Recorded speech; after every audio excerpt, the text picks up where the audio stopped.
BK, big business, we linked up in the UK with them outlaws, no limit forever, and we mash hard, and we stay out the cheddar. Man, it's just, it's a hard thing. It was unexpected. It's funny how when people die, you do your background on people and you realize how important these people were. I knew Coolio when I first got into the game. He used to stay next door to Shaka Khan. I was close to Shaka Khan, so, we would see Coolio out in the streets and, out here in Vegas too. He stayed in Vegas. And he was definitely original. I've been following him and bumping his music since Dub C and the Mad Circle. You know what I mean? He was definitely a great, rest in peace, rest in power to Coolio. It's very unexpected and sudden, so that's why everybody's just shocked, Yeah, we know it's definitely a big, huge loss for hip-hop. And for the West Coast, we've seen a lot of West Coast artists chime in. A lot of, artists in general, not just from the West, but guys from the West that we know would have had those early relationships with Coolio. You mentioned Dub C in the Mad Circle. We've seen like The Chill, JD from the Lynch Mob. Certain people extend their condolences and share some memories, including Dazzy D from the Lynch Mob and stuff as well. So yeah, as you said, Coolio just when I think of Coolio, definitely an innovator and a trailblazer for the culture, done it real big. So many different memories, so many different memories from people growing up in the 90s that they would attribute to Coolio, namely Gangsta's Paradise being something a lot of people associate him with, and also the Kenan and Cal theme, which was instrumental in a lot of people growing up, but that was something that really helped make the show, not to take anything away from obviously the show itself and Kenan and Cal's talent, but for a young emerging caster's show at the time, it was introduced with that dope theme song, which was just epic. No one really had a theme song like that in like TV shows as far as those things went. They had a rap star, they chilling with him, so that was pretty cool to see him do that as well at the time. So a lot of memories that people have with Coolio, good memories and stuff. He was definitely unique with his style and his demeanor and how he helped bring certain things to the forefront in hip hop. Yeah, man. It's like I'm somewhat still like lost for words of it. It's hard to say that Coolio was gone, but I remember being at Coolio's video shoot, Fantastic Voyage at the Santa Monica Pier. You know what I'm saying? He had all the people coming out the trunk and shit like that. Like, he was just different, man. He had crossed over. You know what I mean? Like, out of Dub C in the Mad Circle, they was all with Cube and all that, but still in all, Coolio had, he had branched off and had his own career that nobody even really thought that Coolio was going to even do anything besides Dub C in the Mad Circle. But he had rhymes and he had a look and he was original and he was his own person. He wasn't like anybody else, you know what I'm saying? And he was a good brother when he spoke to him, So. Yeah, you mentioned Coolio, just sort of having that crossover appeal. And not to say, other guys within the group didn't, they went on to find their own successes in greater forms as well afterwards. Rest in peace, Crazy Twos also. But, Dub C as well, obviously, he did his thing. So we know it's going to be a heavy loss for those guys and stuff as well. As per the news reports, he was found unresponsive. They say it was suspected as a cardiac arrest. No other reports have been made as such on cause of death. So it seems like it was just his time. It's checked out. Hopefully, the family gets some support and resolution at this time. We send our best condolences to his family, friends, and fans. We're going to keep supporting, definitely going to keep the jams popping up. I've actually got a signed CD somewhere from Coolio, which is one of his later albums he did, Alcohol Magnifico. And it's like you said, he kind of had that crossover appeal, but sometimes what we see, especially within the industry, is once you reach a certain height of success, there has to be, you got that peak. So he had hit his peak and he still had continued to still tour, still make music and stuff. I believe he had a cooking show and stuff at one point. So he kind of kept reinventing himself as well and staying relevant with his music in the game. But we know once you hit your peak, sometimes you never is I don't want to say is valued in the game as much, but new artists and stuff come in, so some people they may kind of forget about you until there's a reminder and stuff. So I know for a lot of people this is a shocking reminder because they may not have followed his career so much over the years and stuff as well, and but they would definitely associate him with the tracks like even you mentioned. And what I did see, maybe like maybe like 6, 7 months ago, maybe almost a year ago, I seen Coolio doing an interview, and he had a lot of things to speak about as far as the industry and what was going on in the industry, and some of the things that he was being propositioned and all that type of stuff as far as like the demonic side of the industry. So I'm glad that people are able to get on these platforms to be able to speak their own truth even before they leave this world. You'll be able to get it straight from them. He was definitely speaking about Illuminati and a lot of like crazy stuff that would happen at these parties, these industry parties and stuff.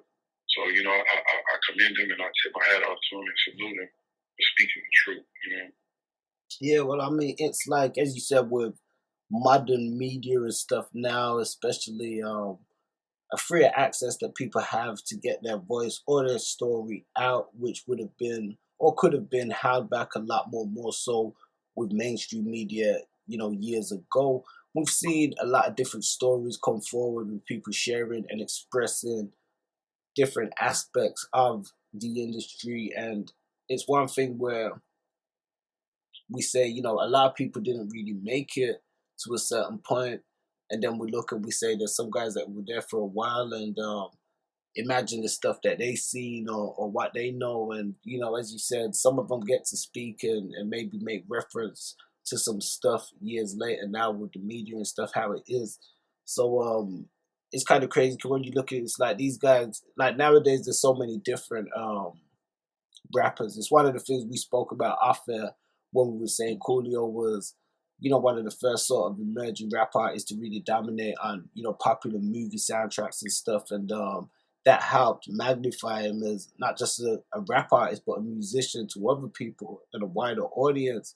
And like now that is something that's more of a commonality. It's nothing really for a rapper to, have a song on the soundtrack or to be featured in a movie and stuff like that. So whereas when he was like early and being like a trailblazer in a lot of aspects and some of the stuff he did, it was few and far between the amount of people that was privy to some of the inner workings of how the industry is or was and stuff like that. Whereas now there's a lot more people that have had those sort of experiences or have been involved at different kind of levels to be able to share some of that insight. So I think when we look at just those guys, I always put them up as like the hip hop legends because they helped pave the way. Recently, we've seen huge conversation with DJ Academics, who caused a stir by insinuating that some of the old rappers don't really have that much props if they ain't got that much money, and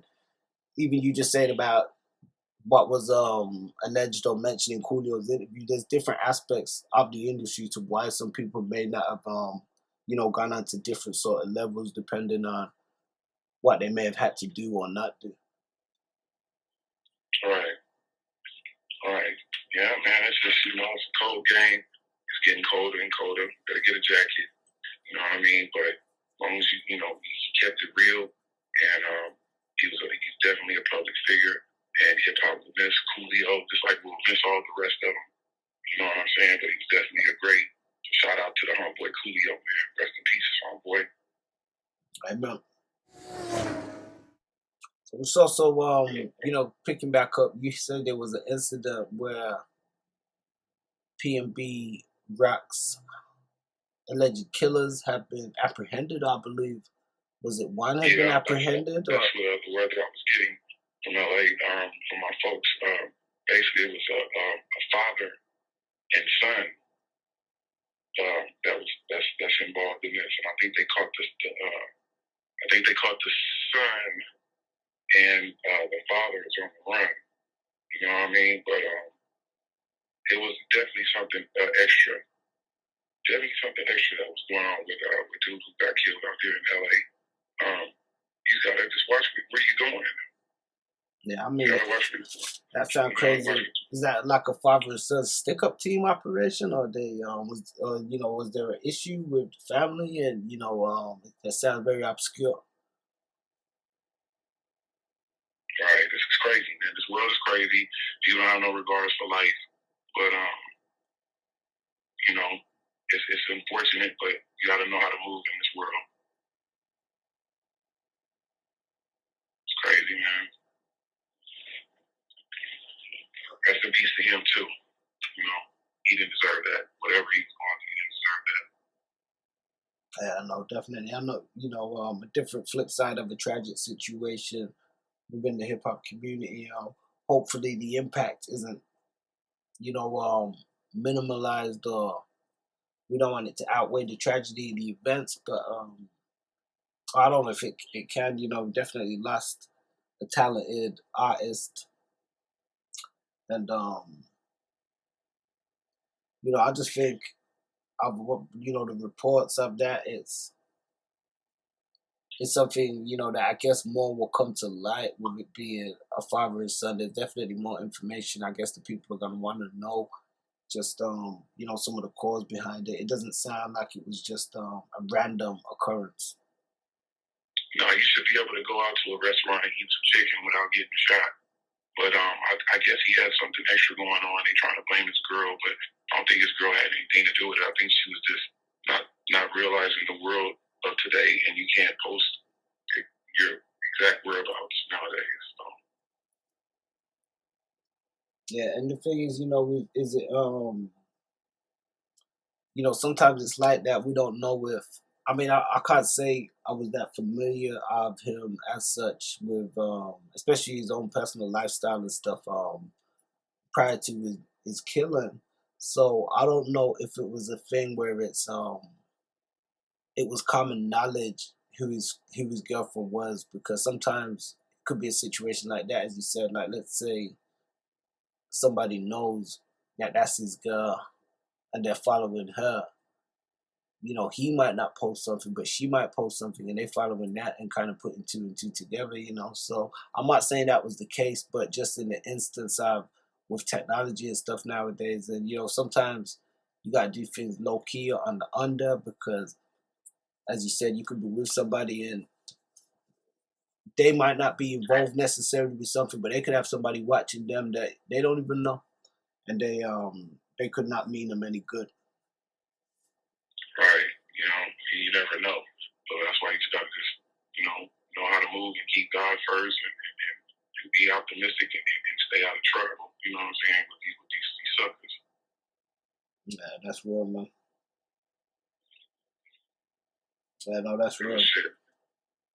They had a lot of people chime in and offer their condolences and stuff, so we know the hip hop community is tired of a lot of these senseless killings, especially echoing a lot of the issues that people have faced and seen in the streets, now spilling over into the entertainment industry, where you would think one would be safer. Yeah, you would think, especially in these times, but unfortunately, it's like you trapped because you can't have a weapon, to protect yourself. So it's like you're a sitting duck at the same time. But rest in peace to that brother, man. You know what I mean? Hopefully LA will get their shit together. I'm tired of this killing. Yeah. I mean, some say it happens to the good ones. Speaking in those aspects, not to say he a good one, some would say on the contrary, quite the opposite. There was an incident reported in Dubai with Tekashi 6ix9ine, who allegedly wanted his song played by a DJ who refused to play it and said, we don't play snitches music in the club, which led to fisticuffs, and there was some footage going up around online. Now, some people are speculating on whether it's fake or a stunt or not, but what do you think of that situation? Oh, man. Like I said, I'm just floored about all of it, man. Like, how many times we've done interviews in this last year, how many people that died and got killed. And,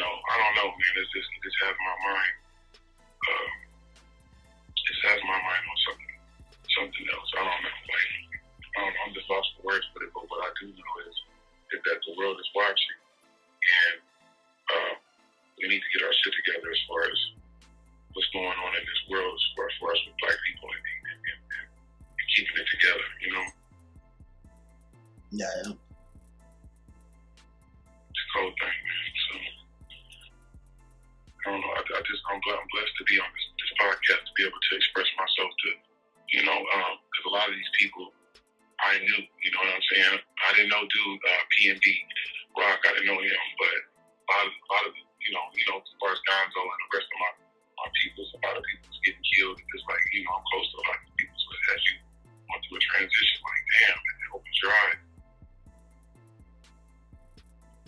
Yeah, that's a fact. I mean, it'd have been so much. I got, put together some kind of post like that at some point, just tributing those we've lost along the way.